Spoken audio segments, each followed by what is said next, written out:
Hello, world, and welcome to No News is Good News. Tonight, in the news, mass shootings, economic collapse, floods, hurricanes, international tension, political scandals, and celebrity meltdowns. And after the break, a heartwarming story about a dog riding a skateboard. All brought to you by McDonald's, Pfizer, and your local gas company. We are now going to join our reporter in the field, or woods, to help us sort out this mess. Good afternoon, Stephen. What's the word on the streets or on the trail? Yes, hello, thank you, Stephen. Yeah, this is Stephen, and I'm reporting to you for No News is Good News, and I'm up on top of Yongbong Mountain here in South Korea. And, wow, it does sound like you have quite a mess down there on your hands. But up here, well, it's not so bad.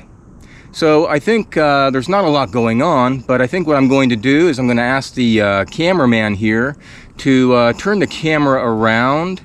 We'll do a 360 and actually maybe do one of the forbidden things in television is show the audience the fourth wall. So if I can get the cameraman here to take the camera. Okay, yeah, all right. Yeah, easy does it, easy. Let's get it back on the tripod. Okay, and well, we're just going to first let's take a look 90 degrees, and as you can see, it is a bit, well, I mean, it's very green. It's springtime here, and all I can really say is it's quite humid. There's not a lot of wind up here. Now we're going to keep going. Here is 180 degrees. Now this would be the proverbial fourth wall. But, well, in nature there isn't anything behind you but more trees. This is the trail that I came up on. Okay, yeah, let's keep going. So 90, 180, what is that? The next one, 9, 18, 27. Well, there's 270 degrees, and I guess we can kind of pan around a little bit, and down below you can start seeing Napo down below, and yeah, we'll just keep going around to the 360, and here I am again, and yeah, well, there was no fourth wall, so hang on a second. Does that mean, am I the fourth wall? I'm gonna have to think about this for a moment, Stephen. I'm sorry, I really don't have much else to tell you. I've got a few things to ponder up here, and wow. Well, I think I'm not really quite sure when I'm going to be coming back down. So, Stephen, I'm going to have to send it back to you, and I'll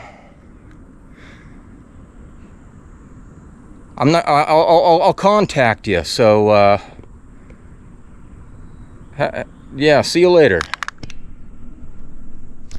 Testing 1 2 1 2. Oh, hello, world. Welcome to A Walker in the Woods. This is Stephen Walker, and yeah, I'm up here on Yongbong Mountain, and today I'm going to be talking about news, the television news.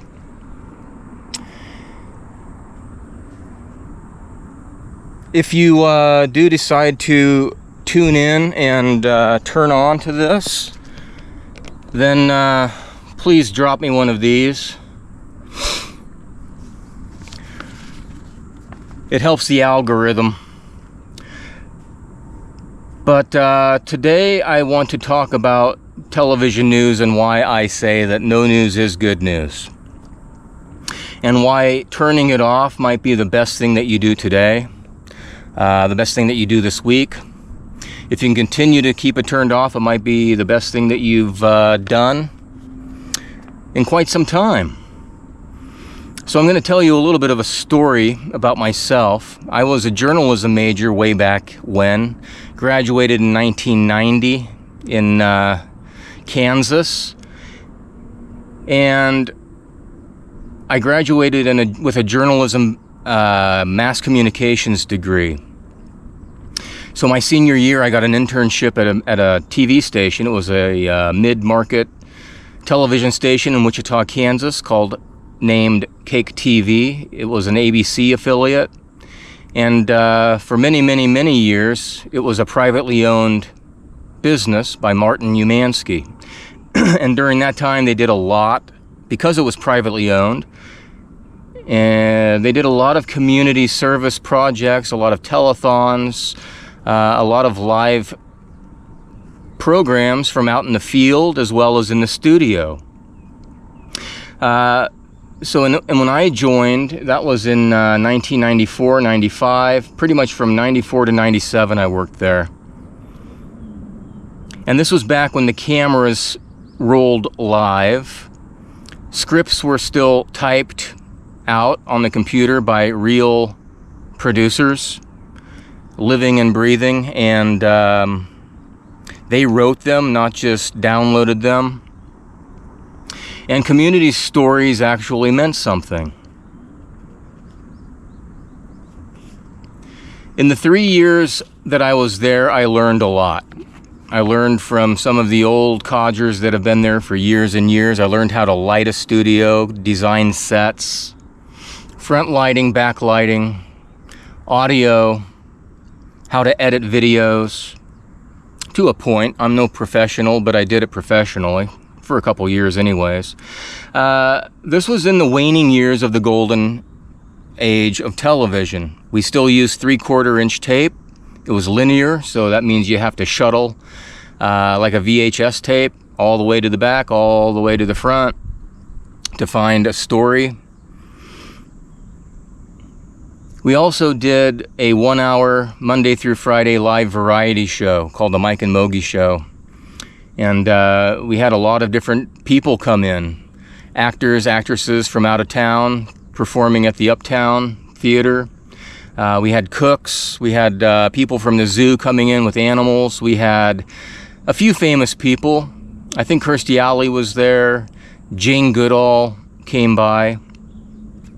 Live music, set up stages in the large studio. We had the Easter telethon, the Labor Day telethon. It was a lot of fun. We had live audiences at times. And then one day, everything kind of changed. And I'm going to tell you about that and what I deem as the death of local community programming and why you should stop watching the news. So in television, when I worked in the audio, I started as a cameraman in the studio, and then I moved up to audio, so I was up in the booth. And there was a saying called, if it bleeds, it leads. And what this is it's sensationalism and fear-mongering that dominate headlines to grab the attention. So if it bleeds, basically if there's tragedy, violence, conflict, car accidents, drownings, war, the conflict is prioritized over positive or informative content. And if it bleeds, it leads into another phrase that's often used with mainstream media, and that's called fear porn. We all know what porn is, pornography, and some people become very addicted to it. Similarly, people become addicted to the fear aspect of what they are watching on the nightly news.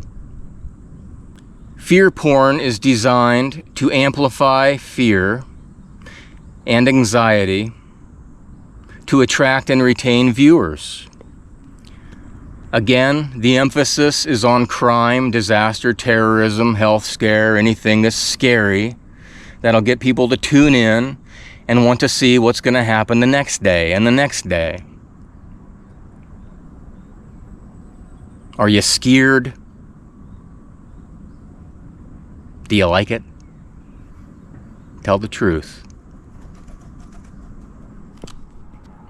A good example is COVID. The early coverage of that, do you remember it? Chinese people falling over in the middle of the street. Big white hazmat suits from head to toe, spraying things, spraying people, locking people, boarding people up in their apartments. It's the bat soup. No, it was born in a lab. Spiders. Graphic images contributing to public panic. What was the effect of that? Well, it keeps the audience hooked. But the problem is it does start to erode trust and most definitely divide society. The division that COVID created may not be able to be stitched back together again. I don't know. Families, family members against family members. You got to get the shot or else you can't see grandma. Grandma's dying, for Christ's sakes. Go get the shot. Get your free donut. Fear porn manipulates emotion. So let's get back to my experience at the TV station. When I started there was a large production team, a large news team. It was a well-staffed station. And there was an ABC, CBS, and NBC all in Wichita, Kansas, and KAKE-TV always was among the top, especially in the morning show. So in my second year, we got sold. We got sold to KRON, which is a station out of San Francisco, a larger station, an ABC. And when we got sold, the production staff got slashed. There was no more live television, no more telethons. The Mike and Logie show, the variety show, was in its last year. And about that time we began going from linear, the 3/4 inch tape, to digital. So the golden age was quickly being extinguished, I should say. Distinguishedly extinguished. So my third year, I moved to news because I kind of had the dream of becoming a photojournalist. I wanted to, go around in the van with the camera and the reporter and shoot all these cool shots and make all these short videos and get them up on TV. And, it just seemed like there was some creativity to it, but it was also a useful kind of productive thing. Until I got into the news department and I saw all of these photojournalists. They were broken. They were tired. They were angry. Chronic smokers and drinkers of coffee and booze. After work, of course. But I became a video editor. So my job was I sat in a very small, probably, 8-foot by 10-foot cinder block room, kind of like a jail cell. And I had an edit bay in there, so I was just shuttling back and forth, trying to make 30-second, 1-minute shorts, videos for the anchors. Basically have video to talk over, and then also I had to make packages, which are basically a longer story. My personality changed. I liken it to Dr. Jekyll and Mr. Hyde. I was Mr. Hyde outside of the TV station, but when I walked into that 8x10 cell. I began cussing, throwing tapes, and losing my cool. I was no longer the mild-mannered dude that I once knew and loved. A lot of bugs at this time. We're looking at about 4:30. The bugs are out more now than they are in the mornings. But I digress. So during this time, we lost with the sale to KRON. We lost local control. No longer ran local stories, and we lost our authentic community connection. And the TV station quickly became ruled by the sales and advertising team. And what do sales and advertising do? They basically sell air. Sales and advertising focuses on generating revenue for the station by selling advertising time slots to local and national businesses. They sell airtime. How much is 30 seconds of air worth? How about a minute? The advertisers, when you have your 2-minute break between the main news and then you go into, your local news, then you have a 2-minute break, you get to watch all your advertisements, Pfizer, I don't know, Budweiser maybe still, cars, watches. And then they go into the national news, and then you go into another break between national news and sports, and then you get another break between sports and weather, and then the final break. And all of those advertisements are basically what pay the television station's bills and what they pay my salary with. But the advertisers, because they are providing the almighty dollar, they influence what news gets covered. And so some stories that are unfavorable to maybe a certain corporation may get sidelined or ignored completely. For example, the tobacco industry historically pressured media not to report health risks of smoking. Major advertisers such as car companies or pharmaceuticals can subtly influence the framing or omission of stories that might hurt their profit. And so KRON buys out KAKE-TV, but it goes way, way, way, way bigger. In 2013, the Sinclair broadcast group acquired many local stations, including some ABC affiliates. And Sinclair is known for enforcing centralized messaging and reducing local news autonomy, often airing must-run segments with uniform political opinions. And Sinclair is part of a multi-conglomerate ownership, and this is where the rubber really starts to hit the road, and you realize who is making the news you are consuming. Media ownership is concentrated in very, very few hands. Big multi-conglomerate companies own the majority of television, magazine, print, radio. Most anywhere that you get news, it belongs to one of these huge 6 corporations, and they are Comcast, Disney, Warner Brothers, Discovery, Viacom CBS, Sony, and Fox. Those 6 own 90% of media outlets, creating a media monopoly that limits diversity of viewpoints. Okay, so now let's go a little bit further down the rabbit hole. So if these 6 multi-conglomerate corporations own all 90% of where you get your news, and so all of these news feeds are fed via satellite to TV stations all across the nation, and then you have your local station still with your local talent, quote unquote, your anchor woman, your anchor man, that everybody loves and think that they're talking directly to them through the television. Oh, I love her.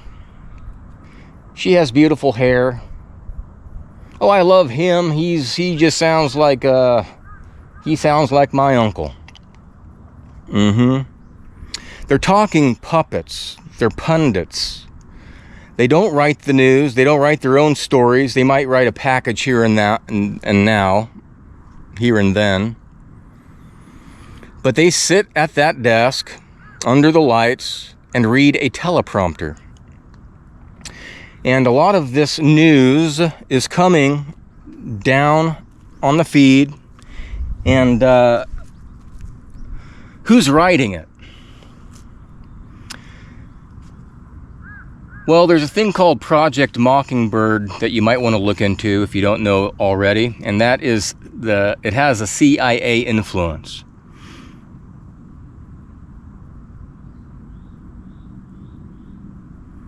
There is evidence of historical CIA manipulation of the news and media messaging.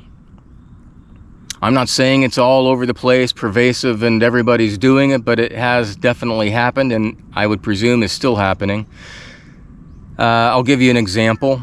So in the 1950s to the 70s, the CIA secretly funded and influenced major media outlets like the New York Times, CBS, and Time magazine to promote Cold War narratives, shaping public opinion. Have you ever noticed, maybe you've seen a video of your favorite anchor, and then you switch to another channel, and that anchor is saying the exact same shit that you just heard on ABC, and now it's on NBC, and then it's over on its CBS, and then it's across all of these cable networks, and there's videos out there where, you know, a news team says the script, and then it goes to double screen with a different news team, and they say the same in almost in unison, and then suddenly you're watching 50 small screens in one screen of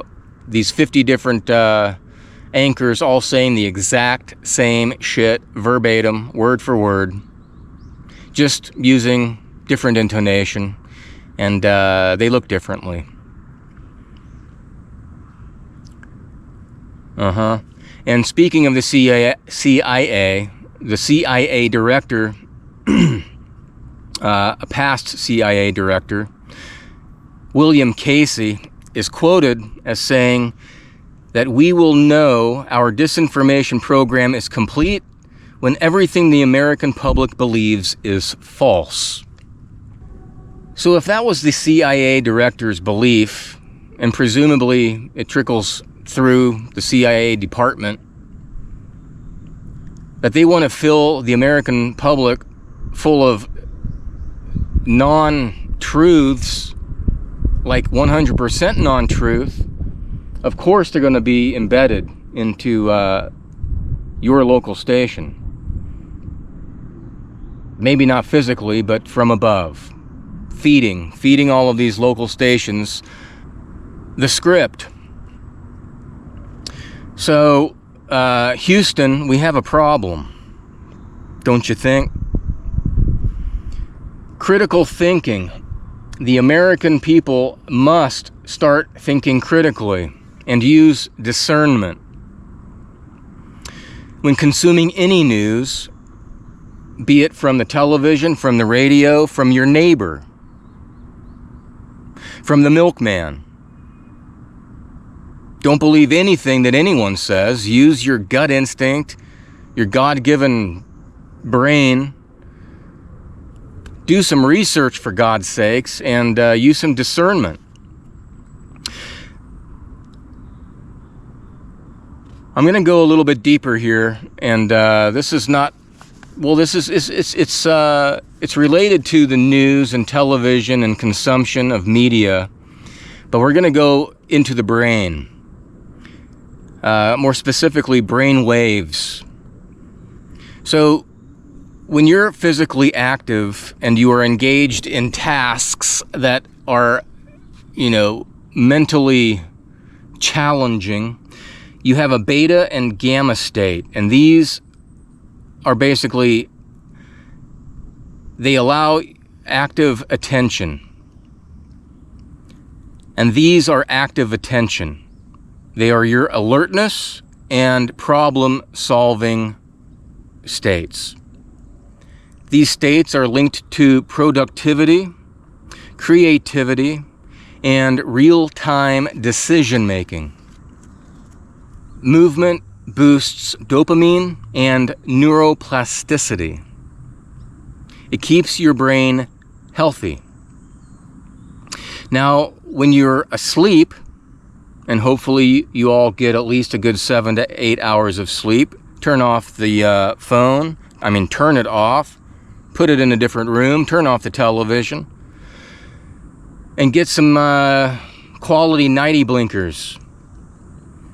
But during sleep, we go into the delta wave.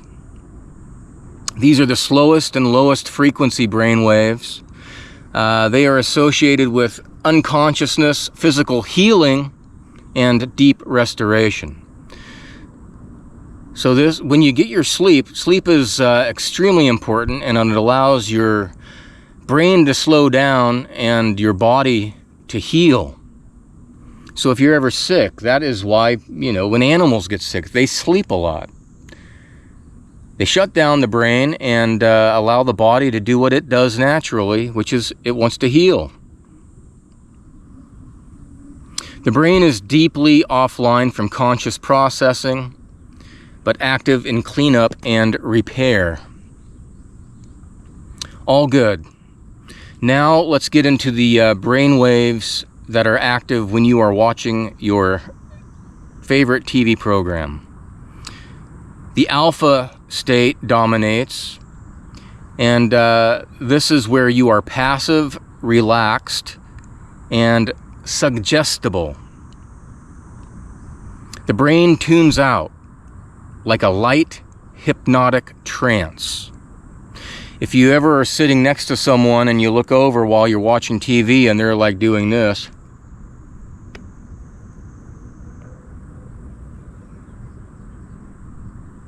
what do you think is going on up there? Anything? You think anything's clicking up there? Most definitely passive. Critical thinking drops, receptivity increases, especially to emotional cues and messaging. And this is where advertising thrives.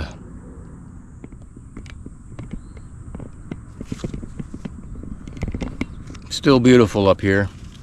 Starting to cool off. But advertising thrives in this state, and I'm going to give you an example. Studies have shown that children's brains in front of TV shift to alpha within 30 seconds. You think that TV is your child's babysitter. Oh, good, he's quiet. She's not crying anymore. Sit the child down in front of that boob tube. 30 seconds later, their brain is zombie-like. Within 30 seconds, this is making them more susceptible to messaging and less cognitively engaged.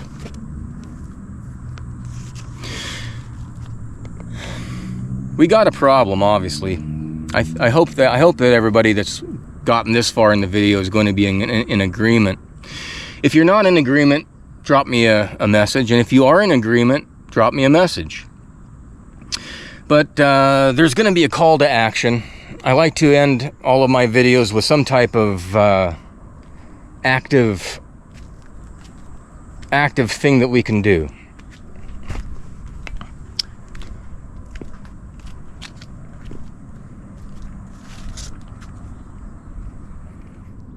All right, so I'm on this rock.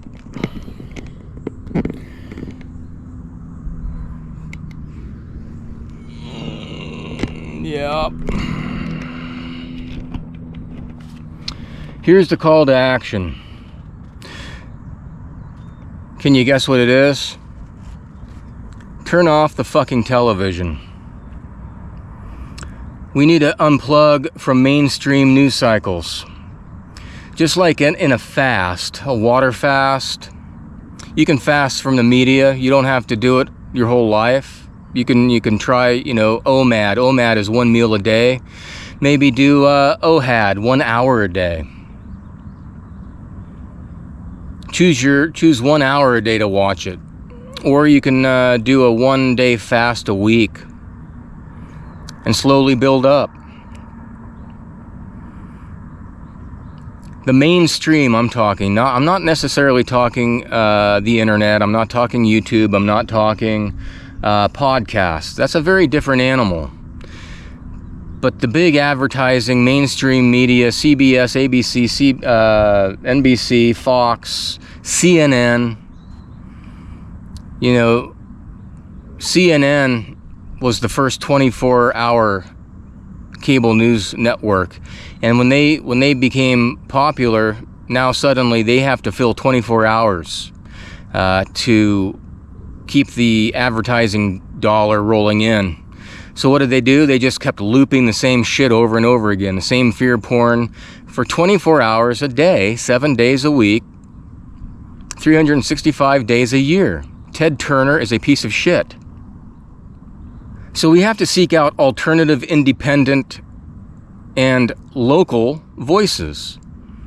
Go find yourself a good podcaster that you like and who spends an hour. You know, another problem with mainstream media is even your local media, you know, the national and international news. The first segment is 30-second stories, 1-minute story. And they try to pack in as many stories in the first 10 minutes of the newscast. So they're not giving you anything in depth. They're just giving you headlines, and that's it. Why even watch it? I mean, I don't even understand how people can watch that shit anymore. A podcast, a good podcaster will have a guest on for at least an hour and go in depth.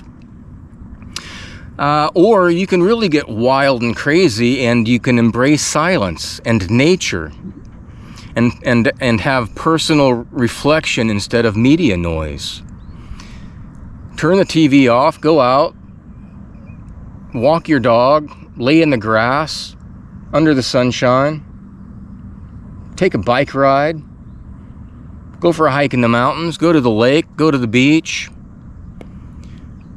But leave your television, even your phone, at home and unplug.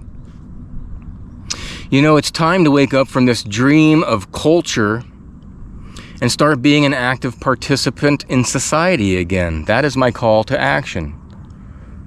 Go outside, meet your neighbor, have a barbecue, help paint his fence, say you're sorry, build community. So I'm going to leave you with a quote from Jane Goodall. And she wrote this in a book that I had. When I met her, I had one of her books, Harvest for Hope. And she signed it for me. And I still have that autograph. And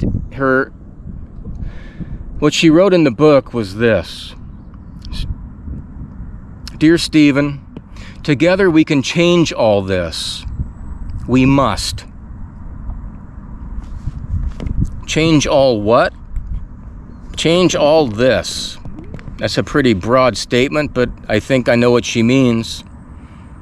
There's a lot of problems out there. And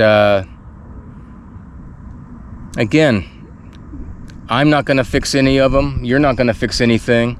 But together we can get some change underway, grassroots, bottom up. Why? Because we must.